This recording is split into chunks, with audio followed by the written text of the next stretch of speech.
श्री स्वामी समर्थ दादाताईंनो, समुद्र मंथनातून रत्ने निघाली, ती सर्वांनी घेतली. अमृत सर्वजण प्यायले, परंतु विष निघता सर्वजण पळाले. त्यावेळी सृष्टीच्या कल्याणासाठी हे विष भगवान शंकरांनी पिऊन टाकले.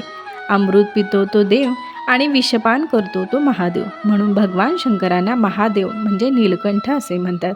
आणि या नीलकंठच्या गळ्यावर धारण असलेले वासुकी नाग श्रावणातील पहिला सोमवार, महादेवांचा श्रावणी सोमवार व नागपंचमी हा आपल्यासाठी दुर्मिळ असा पवित्र योग आलेला आहे. या दिवशी आपल्याला महादेवांची तर सेवा करायचीच आहे, सेवा पूजा व त्याचबरोबर नागदेवता यांचीही पूजा करायची आहे. दादाताईंनो, नागपंचमीला आपल्याला काय करायचं आहे? भारतीय संस्कृतीत नागाची पूजा अनेक प्रकारे केली जाते. शिवशंकर आपल्या गळ्यात नाग धारण करतात. भगवान विष्णू हे शेष नागाच्या शय्येवर पहुडलेले असतात.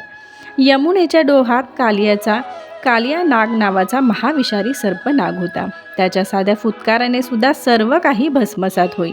भगवान श्रीकृष्णाने कालिया नागाला मारले व गोकुळातील लोकांचे रक्षण केले. तो दिवस म्हणजे श्रावण शुद्ध पंचमी नागपंचमीचा होता. तेव्हापासून लोक नागाची पूजा करून त्यास लाह्या दूध देतात.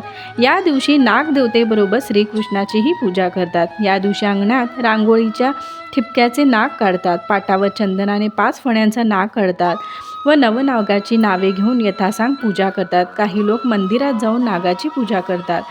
या दिवशी सर्वात महत्त्वाच्या कोणत्या अशा चुका करू नये.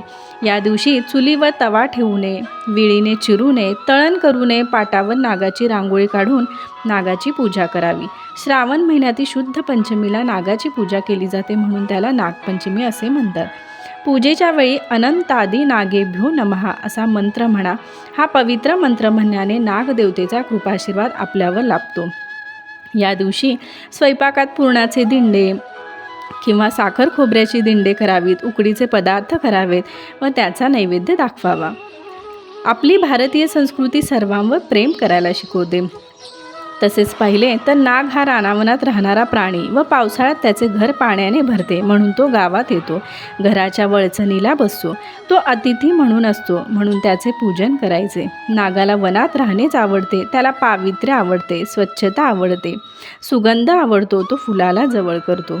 नागाचा आणखी एक दादाताईंनो एक गुण म्हणजे तो शेतीची राखण करतो. उंदीर घूस शेतात येऊ देत नाही. हे सुद्धा त्याचे एक उपकारच आहे आपल्यावर. नागाची पूजा म्हणजे विषारी सर्पालाही चांगुलपणा पाहावयास आपली संस्कृती सांगत आहे.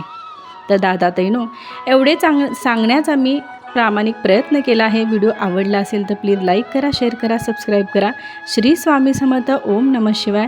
श्री नागदेव.